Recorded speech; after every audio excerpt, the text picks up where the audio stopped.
The table for two he never forgot. The black car slid quietly through the quiet streets of Los Angeles. Outside the tinted windows, the city buzzed with flashing lights, honking horns, and the glamour of one of Hollywood's biggest nights. People were dressed in tuxedos and glittering gowns, lined up along red carpets and velvet ropes.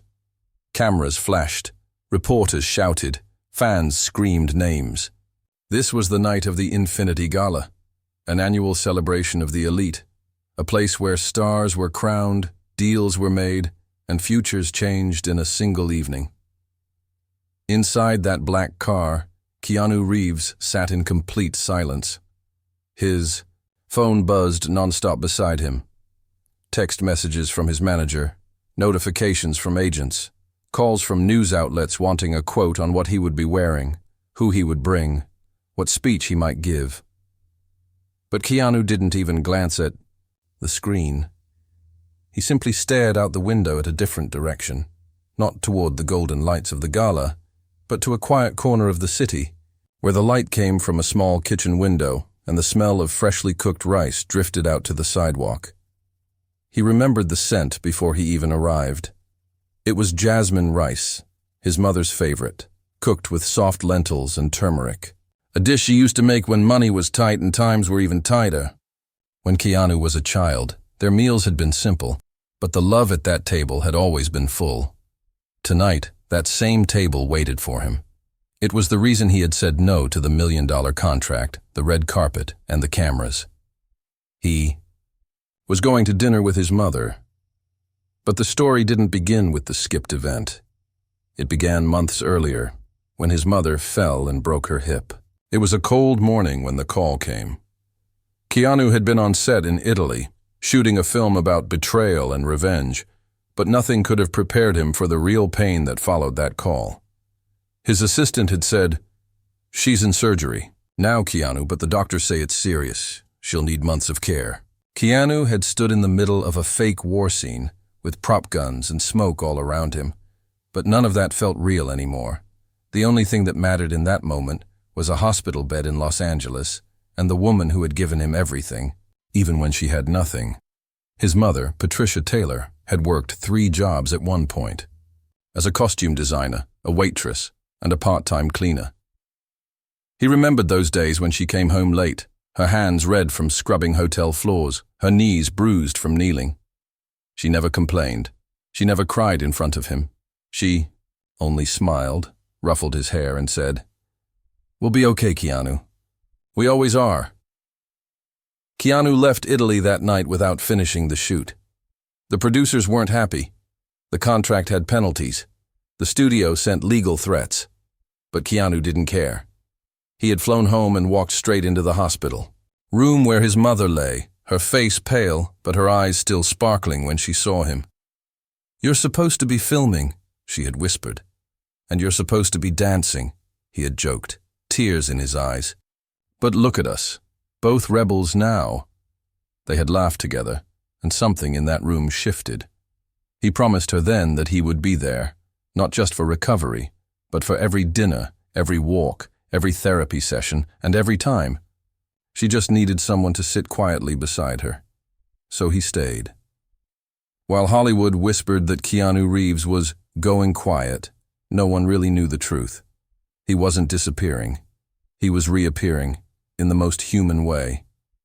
He spent his days pushing a wheelchair down city blocks, buying groceries with his mother, sitting beside her in physical therapy, listening as she retold stories of her youth, of his father, of the dreams she once had but gave up so he could chase his. And when the gala invitations came in, those shimmering cards wrapped in gold foil, he didn't hesitate. He told his team, "I'll be with Mom." The night of the gala, he wore no suit, just jeans, a dark sweater, and a quiet heart.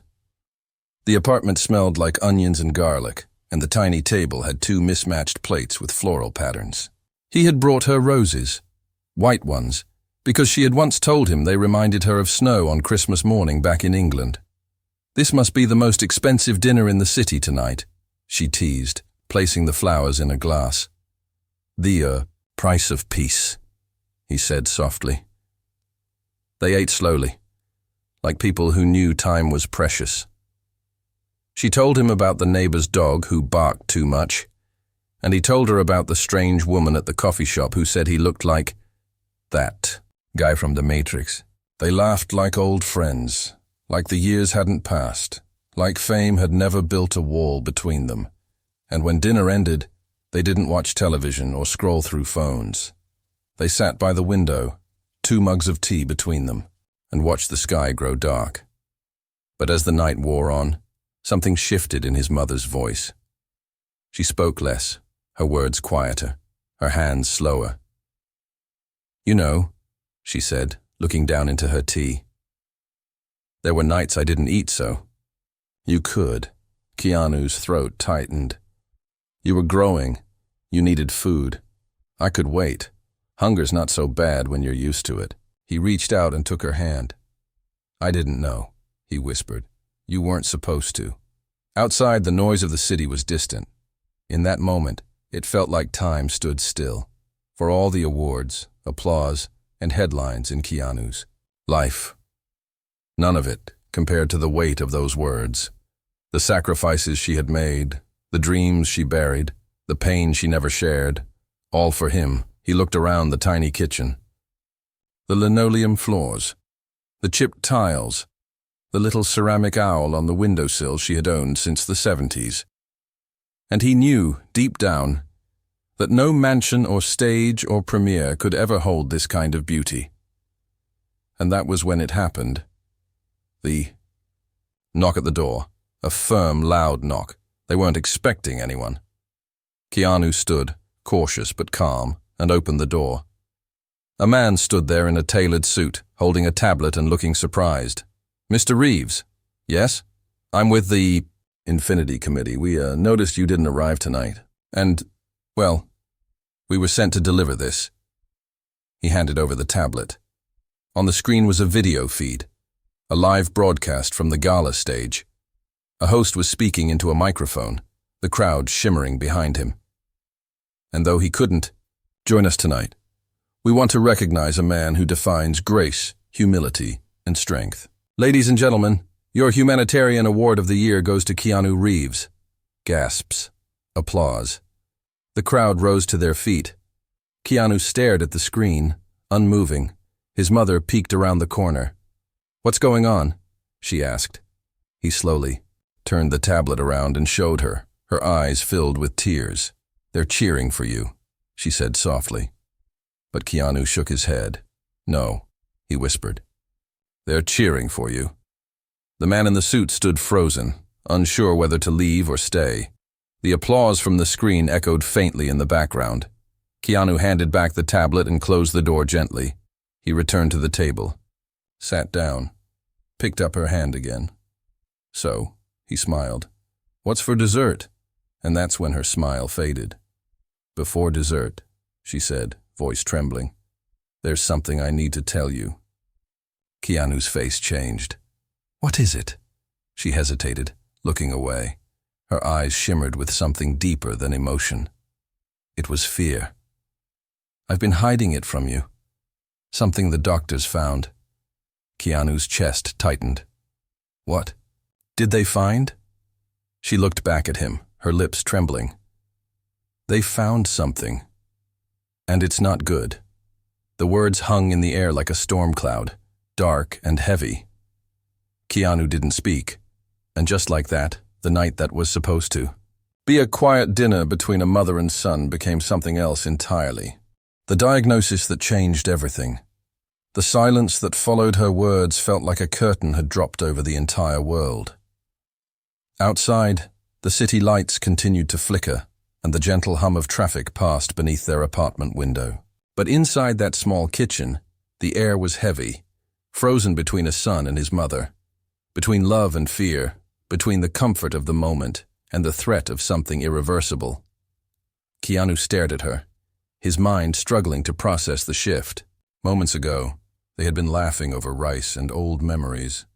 Now, her voice had dropped into a space he hadn't heard in years.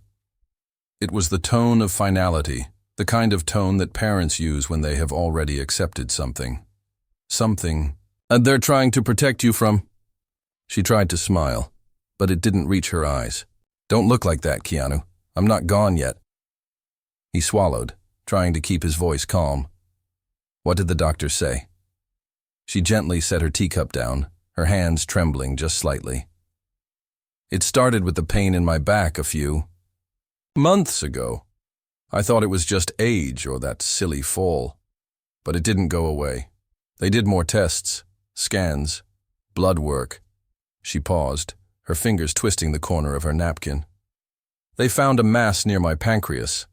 The biopsy came back 2 weeks ago." Keanu leaned forward, gripping the edge of the table. "You waited 2 weeks to tell me? You were working. And I didn't want to be the reason you came home. But I did come home. You came home because you love me, not because of some illness. I wanted that to be the reason, not pity." His heart pounded, his breathing shallow. He had heard the words mass and biopsy in so many interviews, in so many scripts. But this was real. This wasn't Hollywood. This wasn't a role he could step out of. This was his mother, and she was sitting across from him, looking more fragile than he had ever seen her. He stood up and paced the kitchen, his fingers running through his hair. The smell of food still lingered in the air, but now it felt like a memory from another life. "What's the plan?" he asked. "Chemo? Surgery? Tell me they caught it early." She sighed. "They said it's advanced. Stage 3, maybe 4. It's near the liver now. Surgery is risky. They're not even sure if I qualify. I'm starting treatment next week, but..." "They told me to prepare." Keanu stopped in his tracks. "Prepare for what?" She looked at him then, her eyes full of the same quiet strength he had seen since childhood. "Prepare for the possibility that I might not win this one." He sat, back down, stunned, his voice barely a whisper. "You've never lost anything in your life." She reached out and took his hand. "I haven't lost you, and that's what matters."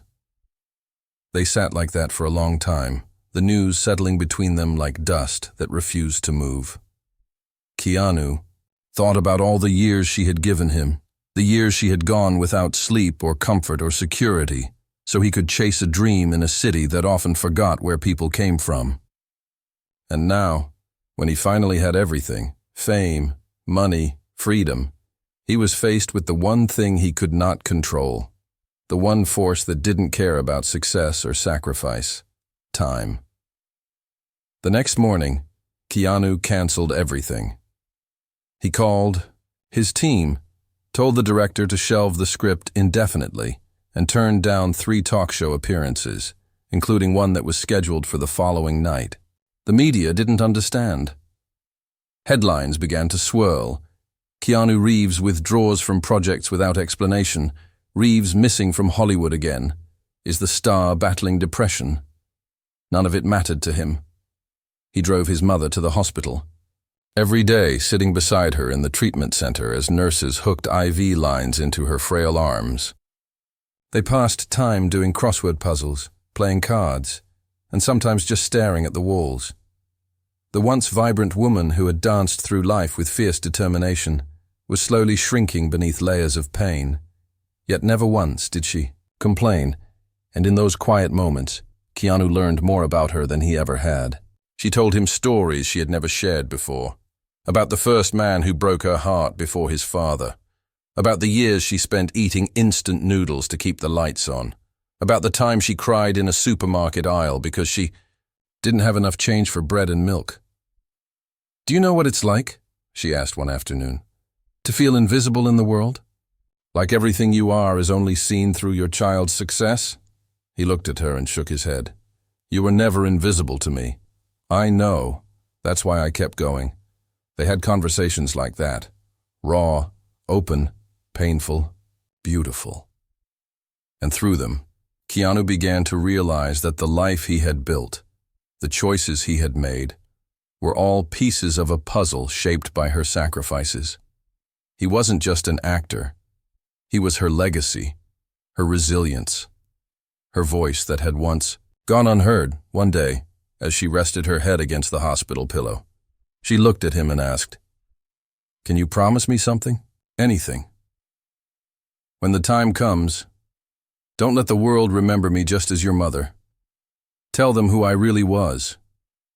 He nodded, unable to speak. And that night he wrote the first lines of a letter. Not for a studio, not for a magazine, but for the world. A tribute to a woman who had built empires out of broken paychecks, who had fed dreams with empty pockets, and who had raised a man the world adored without ever asking for applause. But life had its own timing. One afternoon, as the sun filtered through the window of her hospital room, the doctor walked in, his face unreadable. Keanu stood, bracing himself. The doctor cleared his throat. The latest scans came in. His mother looked up slowly. "And?" The doctor hesitated. "It's not working. The treatment, it's not shrinking the tumor." Keanu stepped forward. "What does that mean?" The doctor looked down. "It means we're running out of options." The room fell into silence. His mother took a deep breath. "How long?" The doctor didn't answer. He didn't need to. Keanu sat down beside her and held her hand tightly. His world, once filled with sets and lights and cameras, now collapsed into that one hospital bed. But as he looked into her eyes, he didn't see defeat. He saw courage. "Then we don't waste time," she whispered. "We make every moment count." And that became their mission. Keanu arranged for a piano to be moved into her room, the same one she had played when he was a boy. He brought in home-cooked meals from her favorite little corner diner and invited her old friends, even ones they hadn't spoken to in decades. They talked, they laughed, they cried, and every single moment was a tribute to life, not death. But one night, just when things seemed to find a fragile peace, Keanu returned from grabbing coffee to find a nurse in the hallway, panic on her face. "What's happening?" he asked.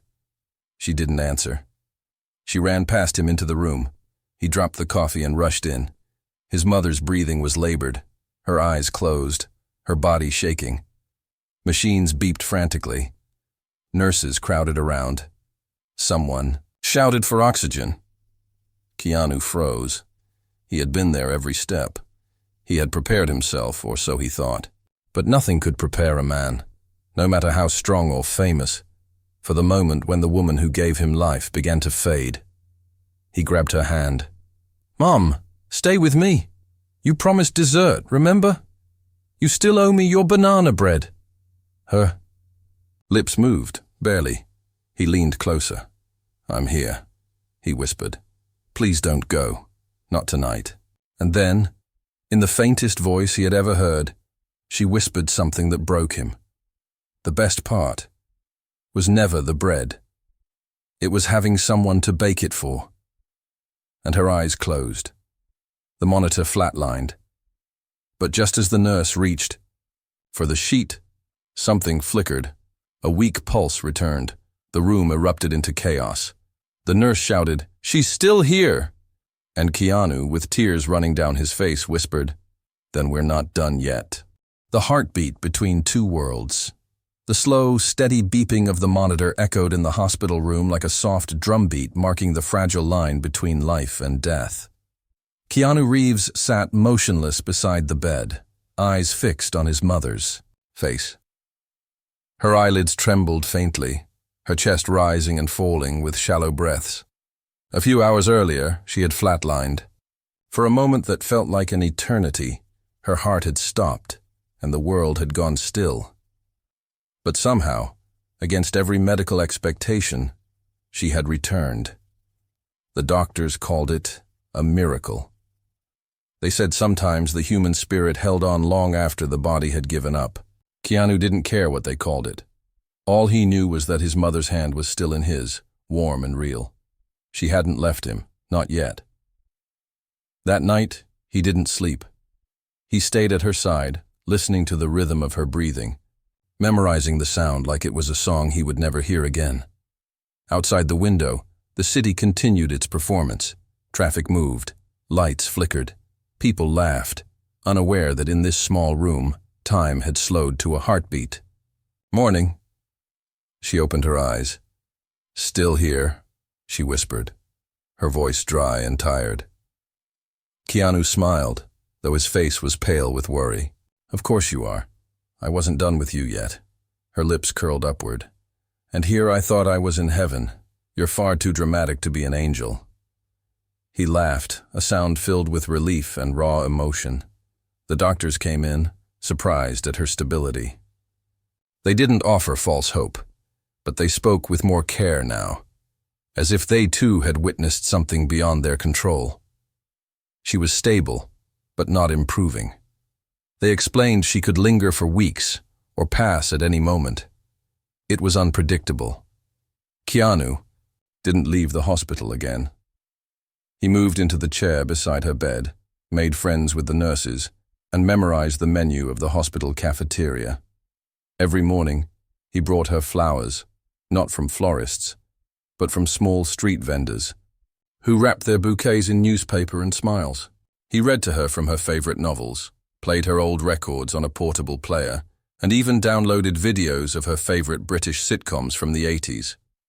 And in those slow days, something changed in him. He stopped checking his phone, stopped thinking about scripts, awards, premieres. The Hollywood life that had once defined him began to blur, like a painting left out in the rain. What mattered now was presence. Being here, completely, without distraction. He remembered things he had forgotten for years. The way she hummed when peeling oranges, the way she always tapped her teacup 3 times before drinking, the way she used to tie his shoes in double knots when he was 5, just so they wouldn't come undone during recess. One afternoon, while holding her hand, he asked, "Were you ever scared?" She looked at him quietly.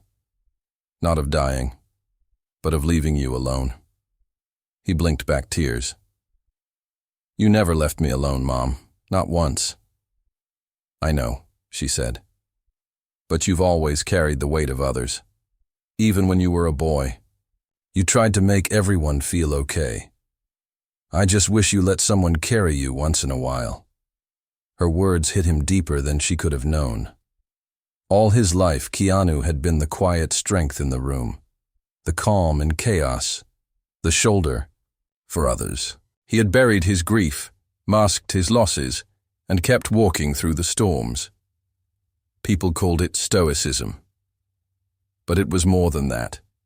It was a survival mechanism learned from watching his mother do the same.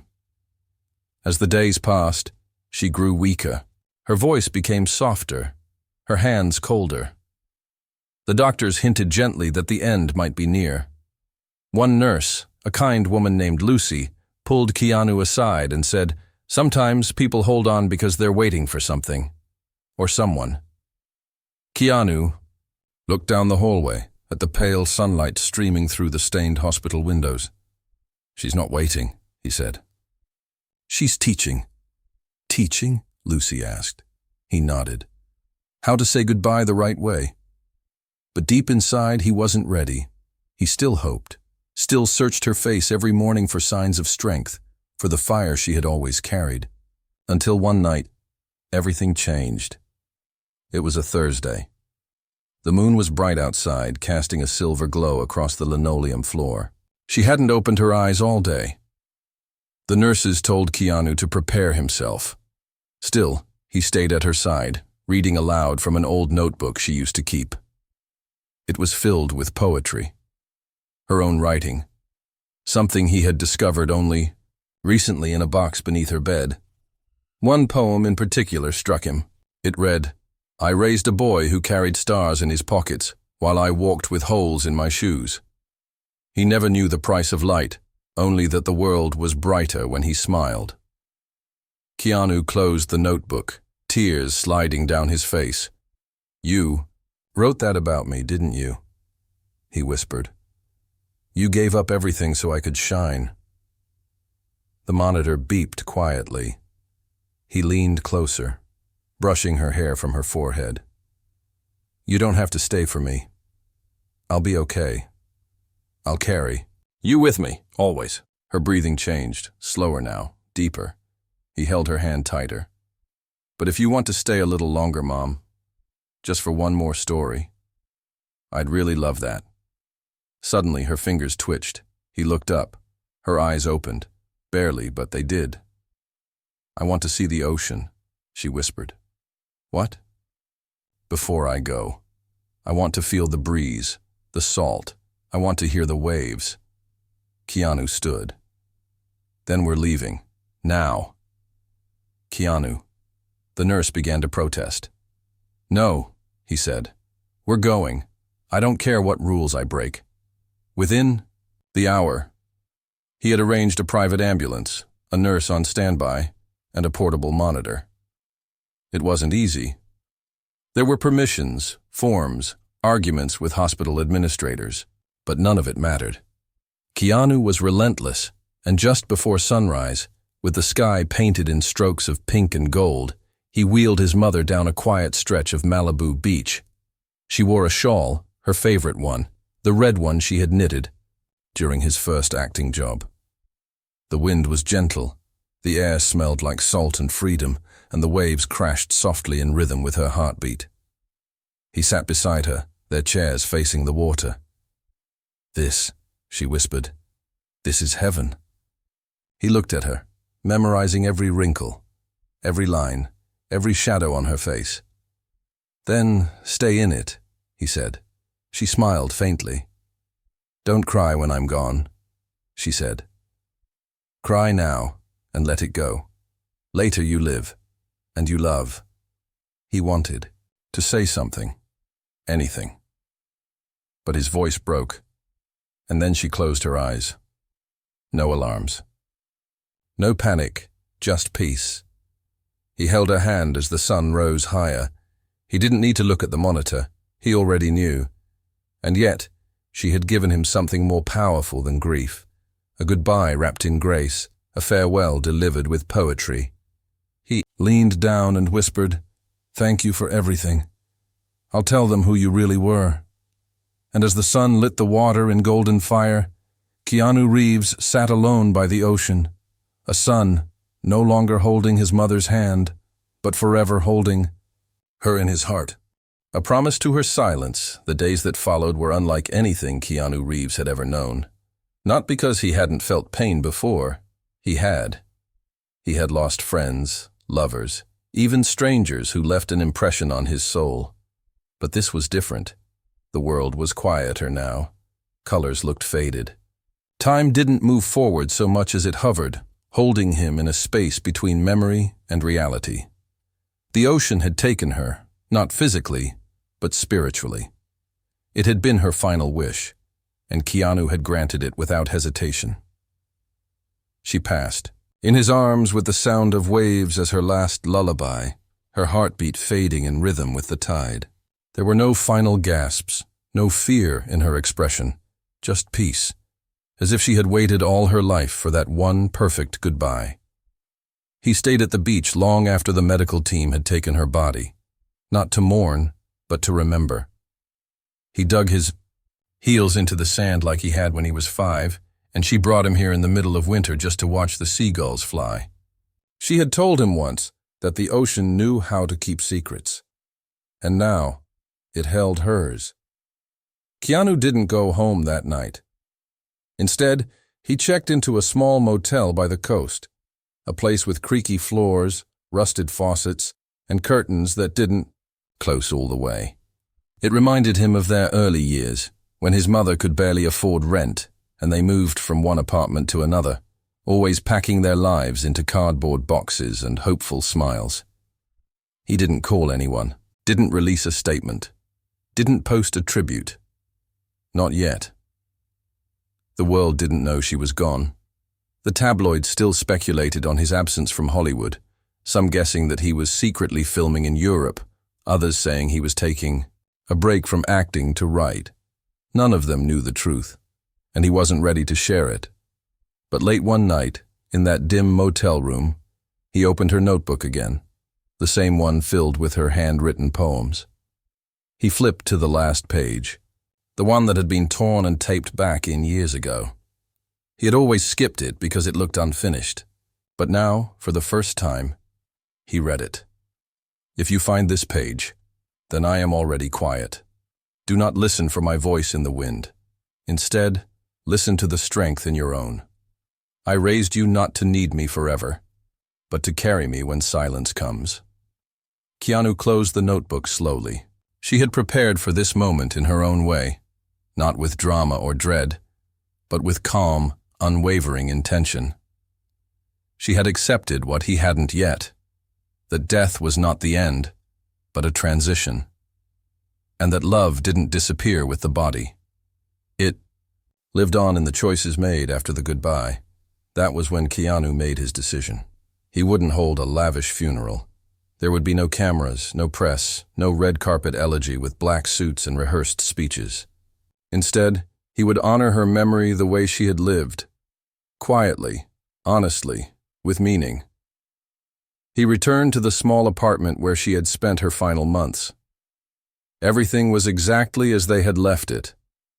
The teacups were still on the counter. Her shawl lay across the back of the couch. The small ceramic owl on the windowsill looked out at the world like a sentinel guarding her absence. He packed her belongings not in sorrow, but in gratitude. Every photo, every book, every handwritten grocery list was a piece of her story. He found old letters she had written but never sent. Letters to her parents, to an old friend in England, even one to him, addressed but never delivered. He opened it with trembling fingers. It was dated 10 years ago. Dear Keanu, I hope one day you find this. I wrote it during a time when you were far away, and I was too proud to admit how much I missed you. But I want you to know this. If I never get to say it in person, remember that being your mother has been my greatest role. I didn't always get things right, but every mistake I made was because I was trying to be strong for you. You were my reason. And no matter where you are in life, or what the world sees you as, I see the boy who used to cry when his toy car broke, the boy who gave his last cookie to a stranger, the boy who told me he'd buy me a house one day. I didn't need the house, I just needed the heart that made that promise. Love you forever, Mom. His tears fell freely this time, not from grief, but from understanding. Her love had never been loud. It had been consistent, patient, enduring. And now it was his turn to give that love to the world. He began making phone calls, not to studios, but to shelters, schools, women's support centers. He made anonymous donations in her name. Not Keanu Reeves, just Patricia Taylor. Her legacy would not be a news headline. It would be the smile on a child's face who received a scholarship. It would be a safe place for a mother fleeing abuse.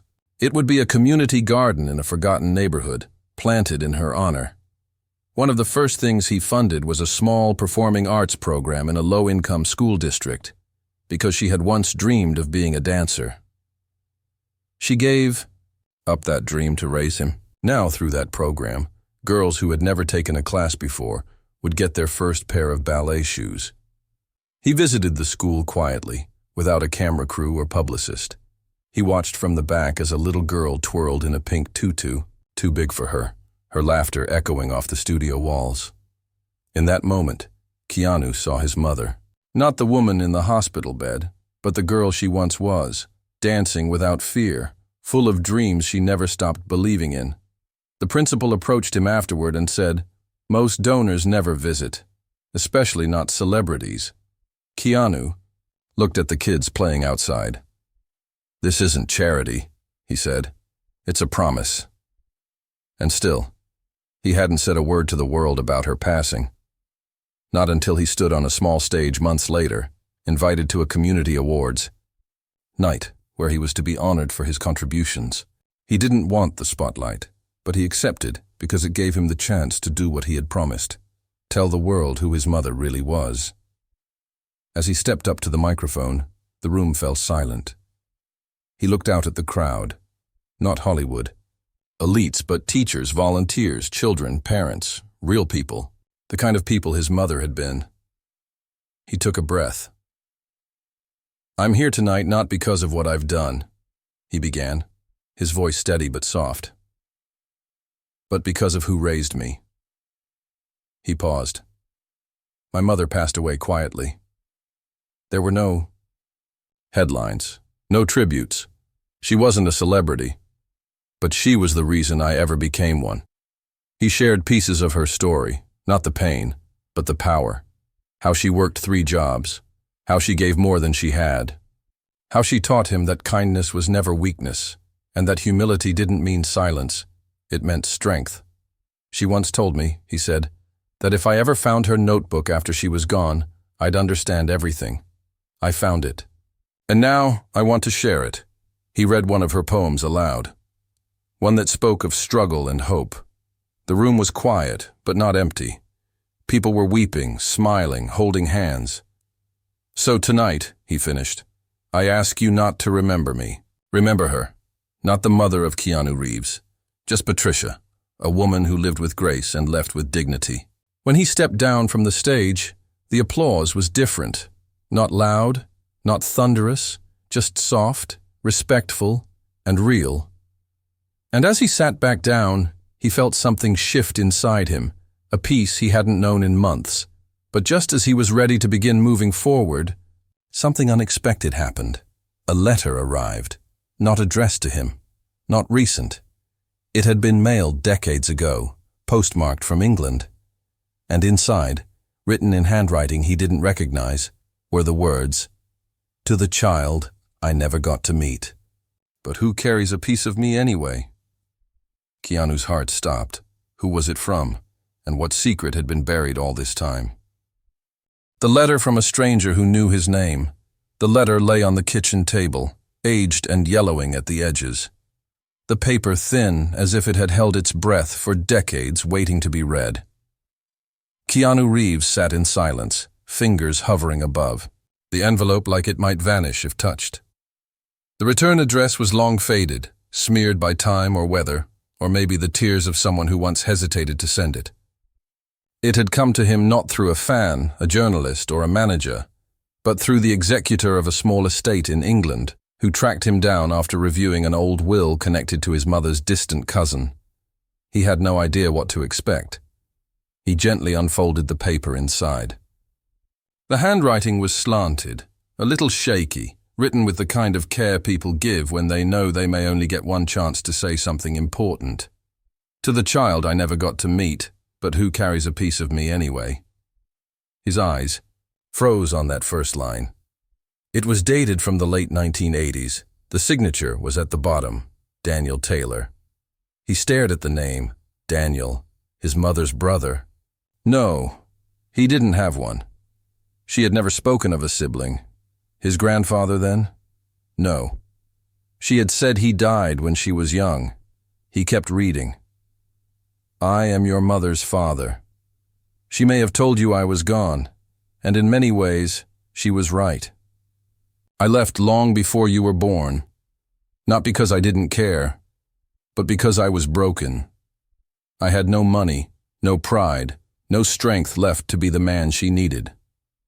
So I vanished, disappeared into old pubs, bad habits, and silence. I never saw her again. Keanu's throat tightened. He had grown up believing his grandfather was dead. His mother never said it with bitterness, just as a fact. A man who had faded away from their lives like fog disappearing in sunlight. But here he was, in his own words, alive back then, and aching with regret. I watched from afar when I could. I knew she moved to Canada. I heard about her boy, about you. A child who grew up with quiet eyes and loud dreams. I wanted to write sooner, to say sorry, to say anything. But shame is a prison with invisible bars, and by the time I had courage, I didn't have time. I'm writing this now because the doctors say I won't last long. Maybe this letter will never reach you. Maybe it doesn't matter, but if it does, please know that your mother was the greatest thing I ever gave the world. And you are her echo. Keanu read the letter 3 times before folding it back along the original creases. Outside, the wind pressed against the window pane. Inside, his soul felt like it was being gently unraveled. All his life, he had idolized his mother's strength. Now he was beginning to understand the shadows she had quietly carried. Memories of abandonment, silence, wounds passed down like old family heirlooms. He sat back in his chair, the letter still warm in his hands, and imagined the man who had written it, Daniel Taylor. A man who fled from fatherhood, only to be haunted by what he had left behind. And suddenly, Keanu felt something unexpected, not anger, but sorrow. Not for himself, but for the boy his mother once was, for the child who waited. For her father to return and eventually learned to stop waiting. Keanu decided to learn more. He called the estate office in London, spoke to a kind woman who confirmed that Daniel had passed nearly 30 years ago. But before dying, he had left behind journals, old photos, and a box labeled, "For Patricia or her son, if they ever find this." A week later, a package arrived. It was small, worn, covered in stamps from a different time. Inside, Keanu found a bundle of letters tied with twine and a faded photograph of a young woman dancing barefoot on a beach, his mother. Her hair loose, her face unguarded. Beside her stood a man with the same tired eyes Keanu saw in his own reflection. There was no inscription, just a moment caught in time. But buried beneath the letters was something else. A cassette. Tape. The kind used long before smartphones and streaming. Keanu stared at it, confused at first. But curiosity got the better of him. He borrowed an old tape player from a vintage shop downtown, inserted the cassette, and pressed play. A voice crackled to life, weak, gravelly, and very human. "This is for you," it began. "I don't know your name, but you're my grandson. And this is what I never got to say in person." The voice paused, as if gathering itself. "Your mother was brave, so much braver than me. I saw her once, from a distance, years after I left. She was working at a diner. I sat across the street for hours watching. She laughed with strangers. Her eyes were tired, but she was alive. She had made a life without me." The tape continued, full of stories Keanu had never heard, about Daniel's youth, his dreams of becoming a musician, how he fell in love with Patricia's mother, and how he lost everything to a bottle and bad choices. "I don't ask for forgiveness," the voice said near the end. "I just hope you carry our name with something better than I left behind. I hope you find peace. And if your mother is still alive when you hear this, tell her I'm sorry, and that I loved her. Always." Keanu sat for a long time after the tape ended, staring at the machine, feeling like a window had been opened, to a past that had always been sealed.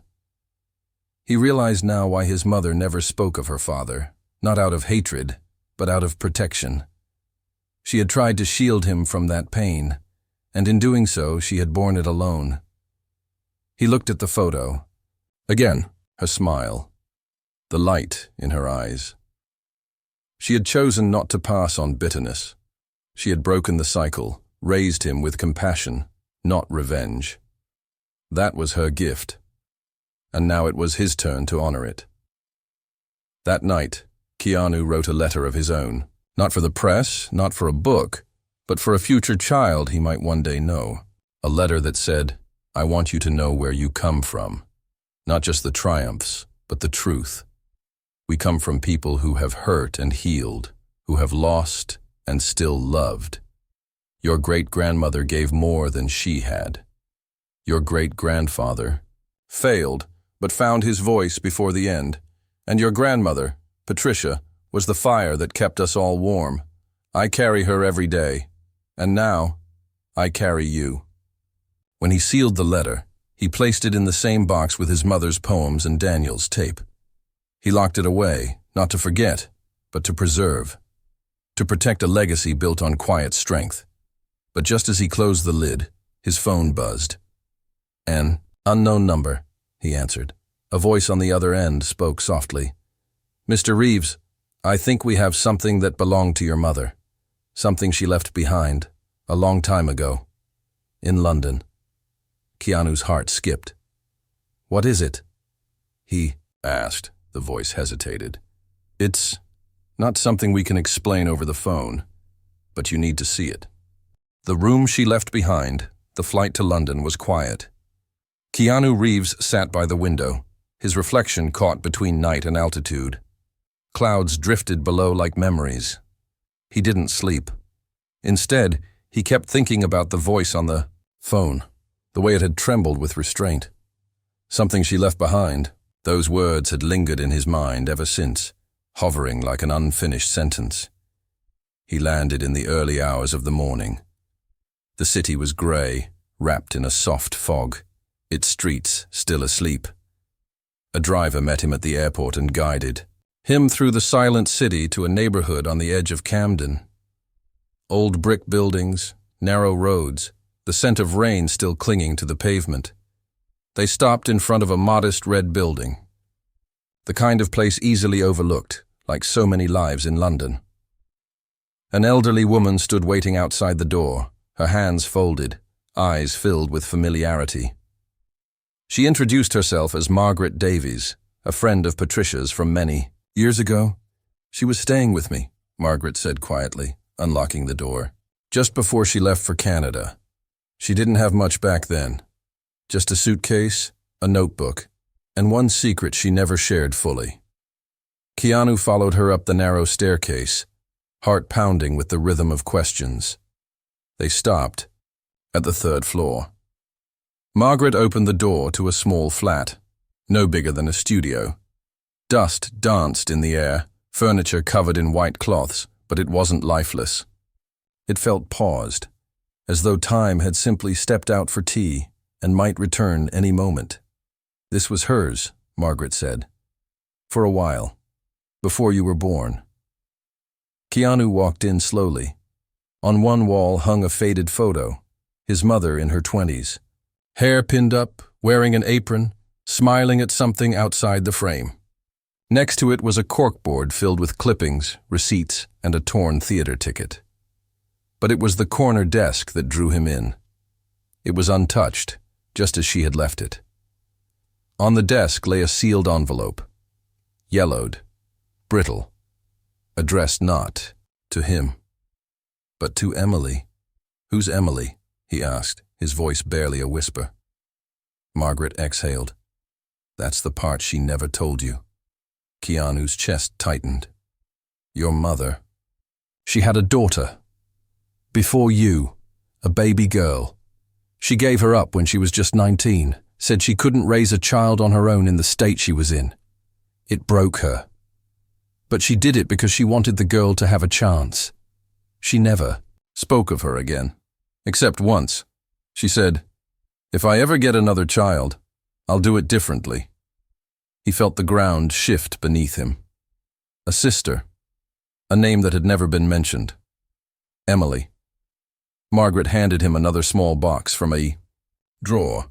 Inside were photographs, a few of a baby wrapped in a blue blanket, a hospital bracelet, a discharge summary, and one letter, written in the same careful handwriting he knew too well.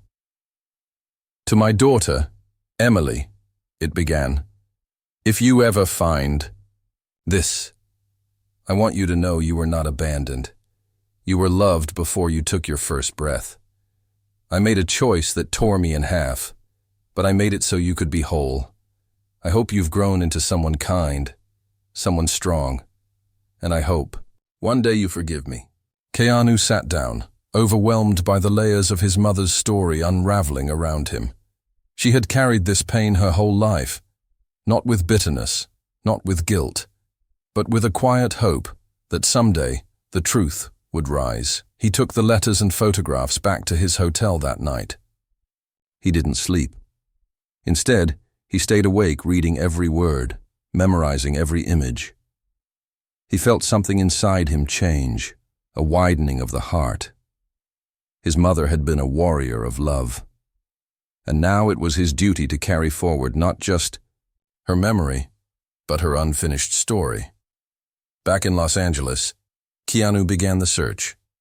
He hired a small private team, not through tabloids or publicity agencies, but through a confidential investigator who specialized in reunions. It took weeks, months, but finally they found her. Her name was Emily Grace Rogers now. She lived in Oregon, a school teacher. No criminal record, no scandals. Just a woman who loved books, taught children, and volunteered at an animal shelter. She had grown up with an adoptive family who treated her well. She didn't know much about her birth mother, only that she had been young, alone, and unable to stay. Keanu didn't reach out immediately. He wrote her a letter first. "Dear Emily, I know this may come as a shock. My name is Keanu. I'm your half-brother. Our mother was Patricia. She passed away a few months ago, but she left behind a truth that was meant to find you someday. I don't want anything from you, except a chance to talk. To tell you about the woman who gave you life. And maybe, to get to know the sister I never knew I had." He sent the letter with trembling hands. 2 weeks later, he received a reply. "I would like that.